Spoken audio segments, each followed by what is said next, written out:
পরিষদের আজ ভারাক্রান্ত হৃদয়ে একটি কথাই শুধু বলতে চাই, রাসূল করিম সাল্লাল্লাহু আলাইহি ওয়াসাল্লাম একদিন বলেছিলেন, এমন একদিন আসবে মুসলমানরা কচুরি পানার মতো এদিক থেকে ওইদিকে বসে যাবে থাকবে। নবীজি বললেন না, এখন যে পরিমাণ হচ্ছে তার চাইতে অনেক গুণ বেশি মুসলিমের সংখ্যা হবে।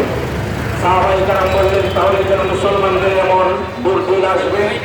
নবীজি বললেন, দুটি কারণে মুসলমানরা নির্যাতিত, নিপীড়িত, অবহেলিত, লাঞ্ছিত হবে। এর একটি হলো দুনিয়ার লোভ, আরেকটি হলো মৃত্যুর ভয়।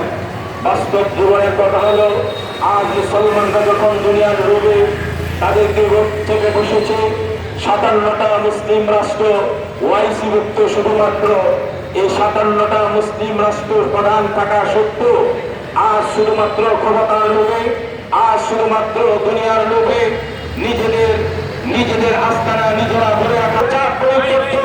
তাহলে বিশ্বাস করো, আজকের ফিলিস্তিনের এমন অধঃপতন আমাদের দেখতে হতো না। কথা বলে ঠিক কিনা? তারপরেও যদি তাদের এই কূটনীতিকভাবে সমস্যার সমাধানে ইসরায়েল যদি একমত না হতো, তাহলে 57টা মুসলিম রাষ্ট্রপ্রধান এর সঙ্গে ঘোষণা করার দরকার ছিল, যদি ইসরায়েল তারপর বর্বর হামলা থেকে বিরত না থাকে, তাহলে 57টা মুসলিম রাষ্ট্রের জন্য অর্ডার খুলে দেওয়া হবে, যাতে করে ইসরায়েলের মানচিত্র পৃথিবীর মানচিত্র থেকে একদম বিচ্ছিন্ন করে দেওয়া যায়।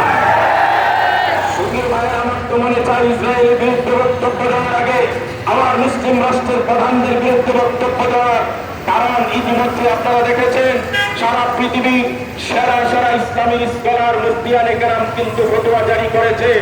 এখন বর্তমান পরিস্থিতিতে প্রতিটা মুসলমানদের উপর জিহাদ ফরজে আইন হয়ে গেছে। ফতোয়া দিয়েছে, যদি এই ফতোয়ায় আপনারা সহযোগিতা না করেন, জিহাদের রাস্তা খুলে না দেন, তাহলে বাংলাদেশ সহ সিরিয়া সহ অন্যান্য কান্ট্রিতে যেমন সরকার প্রধানগুলোকে সিংহাসন থেকে ভক্ত করেছে, সারা পৃথিবীর মুসলমান যদি ঐক্য হয়ে যায়, উলামায়ে কেরাম যদি এই ফতোয়া মুসলিম প্রধান যারাই ফিলিস্তিনের পক্ষে কথা বলে না, তাদেরকে তাহলে কিন্তু কারো দিকে থাকবে না। কথা বলে সুপ্রিয় ভাইয়েরা, আপনাদের এখনো কি বুকে ব্যথা লাগে না? আমরা তো কখনো সেই অর্থে প্রশাসন, রাজনীতিবিদ, কান্না করতে দেখি না। আজকে যদি ওয়াশিংটনের একটা হসপিটালে এইভাবে হামলা হতো, আর কোন মুসলিম যদি 2-4 জন রোগীকে মারত, তাহলে সারা পৃথিবী শিয়ালের মতো হুকুর হুক করে ডাক শুরু করত। আজকে যদি রাশিয়ার মস্কোতে একটা আক্রমণ হতো, কোন একটা শিক্ষা প্রতিষ্ঠানে, সারা পৃথিবীতে মুসলমানদেরকে জঙ্গি বানানোর জন্য আমরা মুসলিম সবার আগে উঠে লেগে যেতাম। আজকে যদি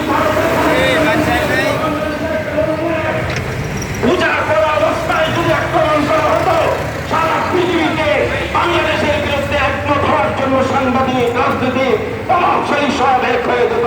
কিন্তু দুঃখের বিষয়, ফিলিস্তিনে যারা মরছে এরা মানুষ নয়। ফিলিস্তিনে যারা মরছে এরা মানবতার কোনো কাতারে পড়ে না। মসজিদকে আজানের সময় ভেঙে দিচ্ছে, হসপিটালগুলো গুড়িয়ে দিচ্ছে,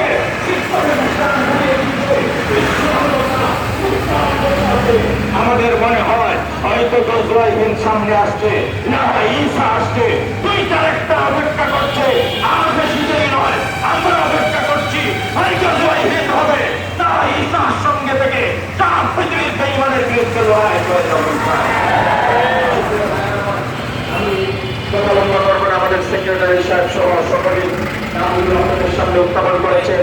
সকল দাবিগুলোর সাথে আমি আমার গোলাবাড়ি পরিষদের পক্ষ থেকে একমত পোষণ করে পরিশেষে সকল